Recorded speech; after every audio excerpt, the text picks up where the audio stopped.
Good morning everybody, success point Deoband में आपका स्वागत है। तो आज की इस वीडियो में हम करते हैं जीके सीरीज नंबर 30। देखना, पिछले कुछ दिनों से हमने इस पर वीडियो अपलोड नहीं की थी क्योंकि मेरी तबीयत ठीक नहीं थी, गले में कुछ खराबी थी, तो इसके लिए मैं क्षमा चाहता हूँ। और अब से कोशिश ये रहेगी कि रेगुलर उसमें वीडियो आपको दी जाएगी। ओके, तो इसमें वन लाइनर क्वेश्चंस होंगे और जो विभिन्न परीक्षाओं में पूछे गए क्वेश्चंस का कलेक्शन होगा जो आपकी आगामी परीक्षा के लिए बहुत ही लाभकारी होने वाले हैं। तो शुरू करते हैं। क्वेश्चन नंबर फर्स्ट, देखना, भारत में सीमेंट निर्माण में अग्रणी राज्य कौन सा है? तो राजस्थान सबसे अग्रणी राज्य है सीमेंट के मामले में। देखना, सीमेंट सबसे अधिक वैसे तो चाइना में होता है, दूसरे नंबर पर फिर जो राज्य हैं जैसे राजस्थान का नंबर है, उसमें भारत में तीसरा स्थान है, दूसरा इंग्लैंड का है। विश्व में जो सबसे पहले सीमेंट बनाया गया था पोर्टलैंड में बनाया गया था। क्या नाम? पोर्टलैंड। तो पोर्टलैंड कहाँ पर है? सन 1824 में इंग्लैंड में पोर्टलैंड में सीमेंट का आविष्कार हुआ था। ध्यान दीजिएगा, पोर्टलैंड, ये क्वेश्चन कई बार पूछा गया कि पोर्टलैंड किससे संबंधित है। ओके, और उसके बाद में जो भारत में पहला कारखाना लगा था गुजरात में। विश्व में कहाँ पर? पोर्टलैंड में। और भारत में गुजरात में कारखाना लगा था। देखना, आज कुछ टेक्निकल खराबी आ रही है, शायद इसमें मार्क सही से नहीं हो रहा है, खैर एडजस्ट कर लीजिएगा। तो भारत में पहला कारखाना कहाँ? गुजरात में लगाएगा, पोरबंदर में। और समुद्री सीपियों से जो सीमेंट बनाने का उत्पादन हुआ था 1904 में चेन्नई में हुआ था। ध्यान दीजिएगा, समुद्री सीपी स्नेल्स होते हैं जो सीपियाँ समुद्र के किनारे पड़ी रहती हैं।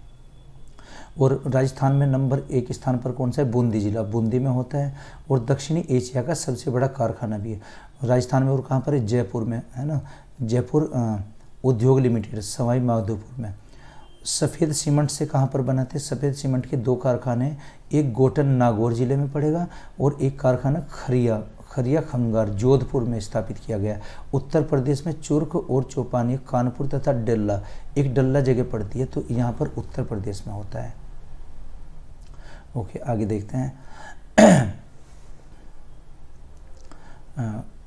क्वेश्चन नंबर 2, कनिष्क किस धर्म का अनुयायी था? बौद्ध धर्म का अनुयायी था, है ना, महायान शाखा। जैसे ये बौद्ध धर्म की शाखाएं हीनयान, महायान, तो ये किससे संबंधित? महायान से संबंधित। क्वेश्चन नंबर 3, ध्यानचंद पुरस्कार का संबंध किस क्षेत्र से है? खेल से, हॉकी के खेल से। नंबर 4, चीन में 1911 में हुई क्रांति का नायक कौन था? तो नायक कौन था? ये सन यात सेन दिया गया। 1912 में क्रांति हुई थी और वहाँ के राष्ट्रपति भी नियुक्त किए गए थे, सन यान। ओके, तो आज कुछ टेक्निकल खराबी हो रही है रिकॉर्डिंग में, आगे देखते हैं। क्वेश्चन नंबर 5 देखिएगा, इंग्लैंड की क्रांति किस वर्ष हुई थी? 1688 में इंग्लैंड की, है ना, जिसको ग्लोरियस रिवॉल्यूशन भी कहते हैं, गौरवपूर्ण क्रांति, ग्लोरियस रिवॉल्यूशन, है ना, ग्लोरियस रिवॉल्यूशन का सन ये 1888 की क्रांति इंग्लैंड राज्य में हुई थी। ये एक धार्मिक और राजनीतिक क्रांति भी कही जाती है, इसको धार्मिक और राजनीतिक क्रांति है। ओके, क्वेश्चन नंबर 6, सौरमंडल का सबसे चमकीला ग्रह कौन सा है? शुक्र ग्रह है ना, कि वीनस सबसे चमकीला ग्रह है। इसको सुबह का तारा, शाम का तारा, इवनिंग स्टार, मॉर्निंग स्टार, या फिर इसको भोर का तारा, चमकीला तारा, brightest planet of the universe, और एक इसे पृथ्वी की जुड़वा बहन या twin sister of the Earth भी कहा जाता है ना, क्योंकि आकार में ये पृथ्वी के लगभग समान है। ओके, क्वेश्चन नंबर 7 देखिएगा, भारत में तांबे का सर्वाधिक उत्पादन किस कंपनी द्वारा किया जाता है? हिंदुस्तान पावर लिमिटेड के द्वारा। ओके, नेक्स्ट क्वेश्चन नंबर 8 देखते हैं। उत्तरी गोलार्ध में व्यापारिक पवनें किस दिशा में चलती हैं? तो उत्तरी पूर्वी दिशा में बहती व्यापारिक हवाएं जो होती हैं, और इसमें नॉर्थ हेमिस्फीयर में, उत्तरी गोलार्ध, जैसे गोलार्ध होगा, इसके हमने 2 भाग किए, ये भूमध्य रेखा होती है, तो ये नॉर्थ हो जाएगा हेमिस्फीयर, ये साउथ हो गया, तो नॉर्थ हेमिस्फीयर में चलती है। क्वेश्चन नंबर 9, आराकानयामा किस देश में स्थित है? म्यांमार का पुराना नाम ही आराकानयामा है। आराकानयामा, अब राजधानी इसकी क्या है? जैसे रंगून थी, उसके बाद में नाम हुआ इसका नाम यंगून राजधानी का, और वर्तमान में नाम है नायपीता। नायपीता किसका नाम है? ये राजधानी का नाम नायपीता। ओके, क्वेश्चन नंबर 10 देखते हैं अभी। क्वेश्चन नंबर 10, रॉकेट को चलाने में प्रयुक्त ईंधन को क्या कहते हैं? प्रणोदक। देखना, ईंधन जो इसमें होता है वैसे हाइड्रोजन ऑक्सीजन लिक्विड फॉर्म में रखते हैं, और इसमें अब थ्रस्ट बल देने के लिए ऊपर की तरफ, ताकि ये ऊपर चला जाए इसमें, तो इसमें एक सहायक के रूप में कार्य करता है प्रणोदक। ये प्रोपल्शन प्रणोदक किसी वस्तु को गति देने के लिए लगाए गए बल के उत्पादन करने के साधन को कहते हैं। ये ध्यान दीजिएगा, प्रणोदक हिंदी में नाम प्रणोदक होगा। ये किसी रॉकेट को ऊपर धकेलने के लिए सहायक होता है। क्वेश्चन नंबर 11, सियाचिन ग्लेशियर विवाद किन दो देशों के बीच में है? तो भारत और पाकिस्तान के बीच में। ये क्या दिखाया गया? सियाचिन। ये सियाचिन ग्लेशियर दिखाया गया, सियाचिन ग्लेशियर। ये भारत और पाकिस्तान के बीच में एक ग्लेशियर है। तो ग्लेशियर क्या होता है? जैसे जिसको हिम नदी भी बोलते हैं, जहाँ पर बर्फ़ पिघलती है नदियों में, फिर पानी वहाँ से आता है। क्वेश्चन नंबर 12, चोलिया जलप्रपात किस नदी पर बना है? चंबल नदी, राजस्थान में। देखना, वैसे इसका विस्तार मध्य प्रदेश में भी है, राजस्थान में चंबल नदी पर यह दिया गया जलप्रपात यानी कि वाटरफॉल। राजस्थान में चंबल नदी पर बने राणा प्रताप सागर बांध के रास्ते में मौजूद यह झरना राजस्थान के मुख्य झरनों में से है ना। देखना, कुछ झरनों की लिस्ट बनाई गई यहाँ पर, इस पर ध्यान दीजिएगा आप। राजस्थान में चोलिया जलप्रपात, मेघालय में है इसमें ये नोहकलिकाई जलप्रपात का है मेघालय में। झारखंड में कौन सा है? हुंड्रू जलप्रपात, बहुत बार पूछा गया हुंड्रू जलप्रपात कहाँ है। उड़ीसा में है ये बरेहीपानी, है ना, बरेहीपानी जलप्रपात कहाँ है? और एक डुडुमा, ये दोनों उड़ीसा में। मध्य प्रदेश में धुआंधर जलप्रपात और कपिलधारा जलप्रपात, ये किस में? मध्य प्रदेश में। आगे देखिएगा, और महाराष्ट्र वरजाई जलप्रपात और अंबोटी घाट जलप्रपात, ये किस में? महाराष्ट्र में। तमिलनाडु में है ये होगेनक्कल जलप्रपात तमिलनाडु में। और केरल का इसमें पालारुवी जलप्रपात, पालारुवी। तो इसमें आप इसके साथ साथ ये भी नाम नोट कीजिएगा आप। ओके। नंबर 13, रोहिणी श्रृंखला का पहला उपग्रह कब छोड़ा गया था? 1979 में, या 1980 भी आ जाता है कहीं कहीं पर लिखा हुआ। तो ये रोहिणी दिखाया गया, ये पहला कौन सा था? रोहिणी श्रृंखला का पहला उपग्रह था। तो 1980 में रोहिणी उपग्रह पहला भारतीय निर्मित प्रक्षेपण यान SLV-3 बन गया, जिसे कक्षा में स्थापित किया गया। इसरो ने बाद में अन्य 2 रॉकेट विकसित भी किए थे। ओके, आगे देखिएगा। नंबर 14, भारतीय जागृति का जनक किसे कहा जाता है? राजा राम मोहन नायक को, है ना। इन्होंने नव जागरण भारत में चलाया था, तो नव जागरण का पितामह भी राजा राम मोहन नायक को कहा जाता था। उनको भोर का तारा भी बोलते हैं, या फिर नव प्रभात का तारा। और ये अखबार का या पत्रकारिता का पिता या पितामह, जो कि अखबार पर रोक लगाने का अधिनियम इन पर ही लागू हुआ था। इनका एक अखबार था मीरातुल अखबार, क्या नाम था? मीरातुल अखबार पर रोक लगाई गई थी। ओके, तो क्वेश्चन नंबर 15, ऋग्वेद में किस प्रकार के विवाह का उल्लेख नहीं है? बाल विवाह, चाइल्ड मैरिज, उसमें चाइल्ड मैरिज का उल्लेख नहीं है, बाल विवाह का। देखना, ऋग्वेद में या वैदिक शास्त्रों में 8 प्रकार के विवाह बताए गए हैं, जिसमें वर्तमान में ब्रह्म विवाह एक्ट लागू है। विवाह 8 प्रकार के होते हैं, ब्रह्म विवाह, देव विवाह, आर्ष विवाह, ये जो लिखा ना आर्य विवाह, आर्ष विवाह, आर्ष ये बनेगा से आर्ष विवाह, प्रजापति विवाह, आसुर विवाह, गंधर्व विवाह, राक्षस विवाह, पिशाच विवाह। इसमें जो शुरू के 4 हैं इनको ही मान्यता प्राप्त थी, बाद के जो 4 हैं इनको मान्यता नहीं प्राप्त हुई। क्वेश्चन है वो कौन सा विवाह था जिसमें गाय और बैल की जोड़ी दान देते थे? कौन देते थे? जो वर पक्ष होगा। वर किसको देता था? वधू को, यानी कि लड़के वाले लड़की वालों को क्या देंगे? एक गाय और बैल की जोड़ी दान दिया करते थे। इसको आर्ष विवाह कहते थे। और वर्तमान में कौन सा लागू है? ब्रह्म विवाह। ब्रह्म विवाह कैसा होता है? जिसमें वर पक्ष और वधू पक्ष दोनों के माता पिता एग्री होते हैं विवाह के लिए। तो विवाह कितने प्रकार के बताए गए? 8 प्रकार के। ओके, आगे बढ़िएगा।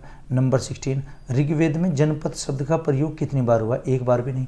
जनपद नहीं, जैसे 16 महाजनपद है, इनका तो जैन ग्रंथों में और बौद्ध ग्रंथों में उल्लेख है। क्वेश्चन नंबर 17, टमाटर और नींबू में कौन सा विटामिन पाया जाता है? Vitamin C. विटामिन सी किसको कहते हैं? सिट्रिक को, सिट्रा भी नाम होता है इसका। क्वेश्चन नंबर 18 में क्या है? अंतरिक्ष यात्री जिसने सबसे पहले अंतरिक्ष में चहलकदमी, है ना, यानी कि अंतरिक्ष में वॉक किया था, स्पेस वॉक, ये एलेक्सी लियोनोव, नाम याद रखिएगा। एलेक्सी लियोनोव कहाँ के थे? रूस के, है ना, रूस के निवासी थे। और कब? 1965 में। 1965 में इन्होंने अंतरिक्ष में पहली बार चहलकदमी की थी और वहाँ पर स्पेस वॉक किया था। हाल ही के वर्षों में इनका निधन हुआ है, इसलिए सुर्खियों में रहे। नंबर 19, ई चौपाल नामक ग्रामीण विपणन तंत्र किस कंपनी ने प्रारंभ किया था? आईटीसी। आईटीसी एक ये तंबाकू कंपनी हुआ करती थी भारत की, आईटीसी, इंपीरियल टोबैको कंपनी। तो ई चौपाल ग्रामीण किसानों के लिए इंटरनेट का उपयोग प्रदान करने की है जो आईटीसी लिमिटेड द्वारा भारत आधारित व्यापार पहल है। आईटीसी लिमिटेड पूर्व में भारत की तंबाकू कंपनी थी और सिगरेट, विशेषतः कागज, खाद्यान्न उत्पादों और पैकेजिंग सेवाओं के लिए अपने उत्पाद के लिए जाना जाता था। तो इसको भी याद रखेंगे। आगे बढ़ते हैं। क्वेश्चन नंबर 20, आधुनिक विचारधारा के आधार पर विषाणु क्या है? विषाणु तो एक ये अधिपरजीवी है। परजीवी किसको बोलते हैं? जैसे पैरासाइट होता है इंग्लिश में, पैरासाइट। ऐसे जीव, ऐसे क्रिएचर्स दूसरे जीवों पर आश्रित रहते हैं जीवित रहने के लिए। ओके। नंबर 21, पृथ्वी की ऊपरी परत के लिए सियोल, सियोल को हम क्या लिखें? CIAL, फुल फॉर्म क्या हुई? सिलिकॉन और एल्युमिनियम। तो पृथ्वी की ऊपरी परत पर सियोल शब्द का प्रयोग सर्वप्रथम किसने किया था? होम्स ने किया था, होम्स ने। सियोल का मतलब सिलिकॉन और एल्युमिनियम। लेकिन आज लिखने में थोड़ी ये प्रॉब्लम हो रही है तो इसको एडजस्ट कर लीजिएगा आप। इसके लिए सॉरी, चूँकि लैपटॉप भी ख़राब हो गया था, मेरी भी तबीयत ठीक नहीं थी, इसलिए हमें 5-6 दिन का गैप हुआ है इसमें। वैसे बहुत अच्छा रेस्पॉन्स मिल रहा है तो इसके लिए हम आपके आभारी हैं। खैर बस ऐसे ही कंटिन्यू आप बने रहिएगा, इसका आपको लाभ ही लाभ होगा, इससे कोई आपको नुकसान नहीं होने वाला है। तो मैं चाहता हूं कि इसको आप साथ साथ नोट किया कीजिए और रिवीजन मोर देन मोर, जितना आप रिवीजन कर सकते हैं। आपकी सफलता का राज आपके रिवीजन में छुपा हुआ है ना। चूँकि ज्ञान तो एक बार लिया जाता है, इसको जब बार बार रिपीट करते हैं और वहाँ से हमें प्रैक्टिस होती है, यानी कि आपकी प्रैक्टिस कितनी है किसी टॉपिक की। खैर आगे बढ़ते हैं। क्वेश्चन नंबर 22, सर्वप्रथम किसे दादा साहब फाल्के पुरस्कार दिया गया था? देविका रानी को दिया गया था 1969 में। देविका रानी। हाल ही में किसे मिला? अमिताभ बच्चन को। तो दादा साहब फाल्के कौन है? ये भारतीय फिल्मों के पिता या पितामह माने जाते हैं। यानी कि भारत की जो पहली फिल्म बनी थी 1913 में, सन 1913 में ये बनी थी। इसमें क्या नाम था जो पहली फिल्म थी, उसके जो डायरेक्टर थे, ये जैसे हरिश्चंद्र बनी, इसके डायरेक्टर का नाम दादा साहब फाल्के, और फाल्के का वास्तविक नाम क्या था? ढोंडीराज फाल्के। तो उनकी स्मृति में दादा साहब फाल्के पुरस्कार दिया जाता है। फिल्मों का एक ये इंडिविजुअली जो दिया जाएगा व्यक्तिगत रूप से, ये सबसे बड़ा पुरस्कार होता है। नंबर 23, मृत्यु उपरांत यानी कि मरणोपरांत सर्वप्रथम किसे दादा साहब फाल्के पुरस्कार दिया गया? पृथ्वीराज कपूर को दिया गया था सबसे पहले। ओके। नंबर 24, स्वर्ण कमल पुरस्कार का संबंध किससे? सिनेमा जगत से, भारतीय सिनेमा में दिया जाता है स्वर्ण कमल। ओके। आगे क्वेश्चन नंबर 25, मौर्य काल में नगर का अध्यक्ष क्या कहलाता था? नायक, नायक कहलाता था। जबकि हम उसमें पढ़ेंगे जो शिवाजी के शासनकाल में सैनिक को बोलते थे। ओके। क्वेश्चन नंबर 26, जल का घनत्व सर्वाधिक किस तापमान पर होता है? -4 डिग्री सेंटीग्रेड पर। -4 डिग्री सेंटीग्रेड पर जो पानी होता है वो बर्फ़ बन जाता है, यानी कि घनत्व सबसे अधिक होता है। बर्फ़ जब उसमें रहता है, बनेगा, पानी से हम बर्फ़ बनाते हैं, उस टाइम पर आयतन बढ़ता है उसका। एकमात्र ऐसा द्रव है जल जिसका आयतन बढ़ता है बर्फ़ बनाने पर। Okay. Question number 27, Hindu view of life किसने पुस्तक लिखी थी? सर्वपल्ली राधाकृष्णन। ये भारत के प्रथम उपराष्ट्रपति भी रहे हैं और फिर बाद में राष्ट्रपति बने थे। तो भारत में शिक्षा दिवस इन्हीं की स्मृति में मनाया जाता है, शिक्षक दिवस, टीचर्स डे। और ये उपराष्ट्रपति और भारत के महान शिक्षाविद में भी इनका नाम था। क्वेश्चन नंबर 28, 1917 में हिंदुस्तान फिल्म कंपनी की स्थापना किसने की थी? दादा साहब फाल्के ने, है ना, हिंदुस्तान फिल्म। ओके। नंबर 29, वैदिक काल में गांव को क्या कहते थे? ग्रामीणी। वैदिक काल को ग्रामीणी गांव को कहते थे। ये क्वेश्चन नंबर 30 पर आइएगा आप। तीसरा क्वेश्चन है, राज्य सरकार का संवैधानिक और नाम मात्र का प्रमुख कौन होता है? राज्यपाल होता है। राज्यपाल कौन होगा? इसका प्रमुख होता है संवैधानिक, गवर्नर, है ना। और राज्यपाल को सलाह देने के लिए एक मंत्री परिषद होगी जिसका मुखिया मुख्यमंत्री कहलाएगा। यानी कि मुख्यमंत्री और उसकी परिषद राज्यपाल को सलाह देने के लिए होती है। ऐसे राष्ट्रपति के बारे में पढ़ेंगे। कार्यपालिका की समशक्ति राष्ट्रपति के हाथों में निहित होती है, जिसका पालन वह स्वयं करेंगे या अपने अधीनस्थ पदाधिकारियों द्वारा कराएंगे। तो उनका जो हेड होता है वो प्रधानमंत्री होते हैं सलाहकारी संस्था का। क्वेश्चन नंबर 31, राज्य सरकार का वास्तविक और व्यवहारिक प्रमुख कौन होता है? मुख्यमंत्री। ये व्यवहारिक प्रमुख और वास्तविक होता है ना। और संवैधानिक प्रमुख कौन होता है?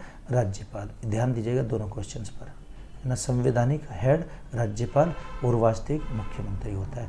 ऐसे ही केंद्र की अगर बात करें, केंद्र में संवैधानिक हेड कौन होता है? राष्ट्रपति, है ना। और व्यवहारिक प्रमुख कौन होते हैं? प्रधानमंत्री।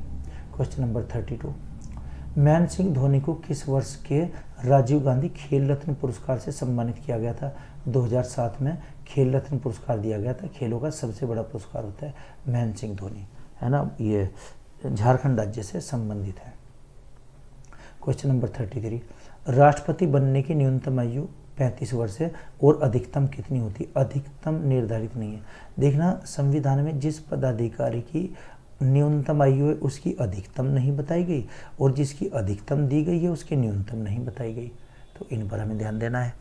तो राष्ट्रपति की न्यूनतम आयु कितनी है? 35 वर्ष। और राज्यपाल की कितनी है? 35 वर्ष। प्रधानमंत्री कितनी है?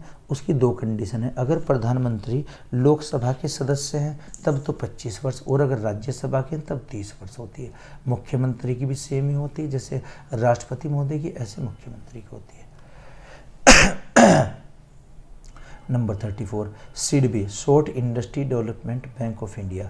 सिडबी का मुख्यालय कहाँ है? लखनऊ में। सिडबी का मुख्यालय लखनऊ में। ये क्या करता है? लघु उद्योगों को ऋण देता है, जो लघु उद्योग होते हैं। क्वेश्चन नंबर 35, नेत्रदान में आँख का कौन सा भाग दान किया जाता है? कॉर्निया। कॉर्निया दान करते हैं, जो आँख की सबसे ऊपर की परत होती है। देखना, ये चित्र दिखा गया कॉर्निया का, जो आँख पर एक लेयर होती है चढ़ी हुई, इसको कॉर्निया बोलते हैं। तो ये दान किया जाता है।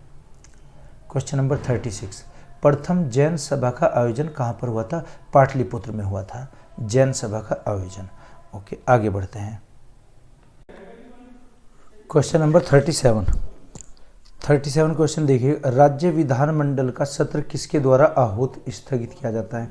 आहूत किया जाता है या स्थगित किया जाता है? राज्यपाल के द्वारा, जो राज्य विधानमंडल है। और अगर केंद्र में देखते हैं हम, तो केंद्र में राष्ट्रपति महोदय के द्वारा किया जाता है, और राज्य में राज्यपाल के द्वारा किया जाता है। यानी कि विधानमंडल के जो सत्र होंगे उनको कौन बुलाएगा? राज्यपाल महोदय। और केंद्र में कौन बुलाता है उनको? राष्ट्रपति महोदय। क्वेश्चन नंबर 38, सल्तनत काल में लगान निर्धारित की मिश्रित प्रणाली क्या कहलाती थी? मुक्ताई प्रणाली। मुक्ताई किसको बोलते थे हम? मुक्ताई प्रणाली। ये मिश्रित थी, जो लगान था उसमें, जो लगान जैसे गल्ला बख्शी हुआ करता था कि नगद में देना है, फसल के रूप में देना है, तो उस चीज़ को मुक्ताई। Question number 39, in set two B देने के लिए किस उपग्रह की सेवाएं समाप्त की गई? इनसेट टू बी की गई, यानी कि एक्सपायर हो गए। क्वेश्चन नंबर 40, हैजा की बीमारी का कारण कौन सा कीट है? घरेलू मक्खी। घरेलू मक्खी जो डोमेस्टिक फ्लाई होगी, इससे हैजा फैलता है, डोमेस्टिक फ्लाई से। नंबर 41, सबसे बड़ा एंजियोस्पर्म पौधा कौन सा है? यूकेलिप्टिस का। देखना, यूकेलिप्टिस जो पौधा होगा, इसको पर्यावरण का आतंकवादी पौधा भी कहते हैं। वो इसलिए क्योंकि पानी की खपत इसमें सबसे अधिक होती है। जैसे पत्ती होती है तो पत्ती के अंदर जो रंध्र पाए जाते हैं, ये ओस्टिमाज, इसमें पानी की खपत अधिक हो जाएगी। यूकेलिप्टिस, है ना। भारतीय उपमहाद्वीप का सबसे बड़ा पेड़ कौन सा होता है? यूकेलिप्टिस। वैसे तो विश्व का सबसे बड़ा जो पेड़ होगा वो होता है रेडवुड। रेडवुड अमेरिका में पाया जाता है, सिकोया भी नाम होता है इसका। और भारतीय उपमहाद्वीप का कौन सा है? यूकेलिप्टिस।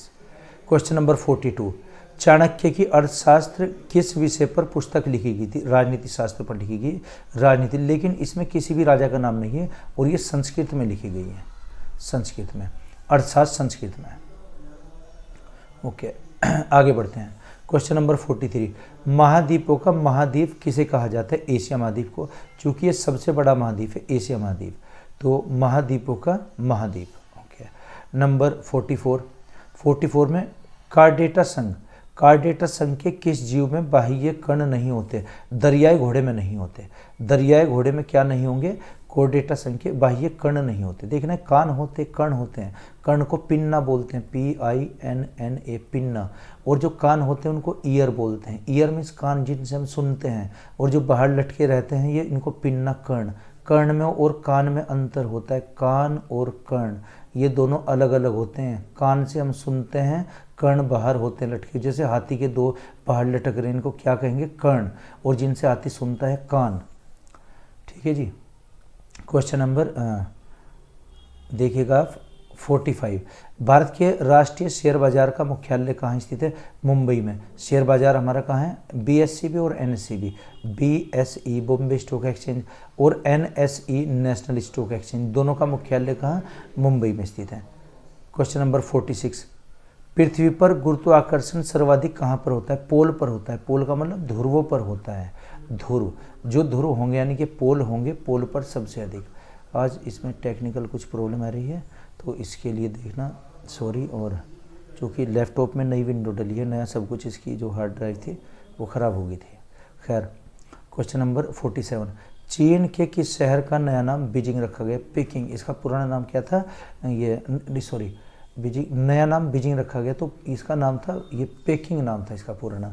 तो आज की इस वीडियो में ये 47 क्वेश्चन हैं, तो मैं चाहूँगा आप इनको नोट करते रहिए, याद कर रहिए, साथ साथ रिवीजन करते रहिए जितना भी आप कर सकते हो, और नोट्स बनाइए आप इसके। तो मैं आशा करता हूँ आपकी समझ आया होगा। तो इसी के साथ वीडियो ख़त्म करते हैं। Okay, thank you.